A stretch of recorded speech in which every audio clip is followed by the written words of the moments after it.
Hi guys, welcome to Richard Cabile YouTube channel, and today's video I will teach you how to change name in TikTok. So okay guys, but before we start, kindly subscribe to my YouTube channel by pressing the subscribe button and the bell to notify you if I have new videos. Okay guys, let's start. You'll have to do is go to TikTok application in your mobile phone. Okay guys, here in TikTok, okay, click the me on the lower right side on your screen. Okay, click the me.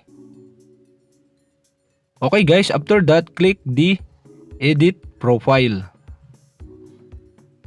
And okay guys, you can see the name. And okay guys, to change the name of your TikTok account, okay, you'll have to do is click the name. And okay guys, now you can change the name of your TikTok account. And okay guys, after you change the name of your TikTok account, okay, you'll have to do is click save on the upper right side on your screen. Okay, click save.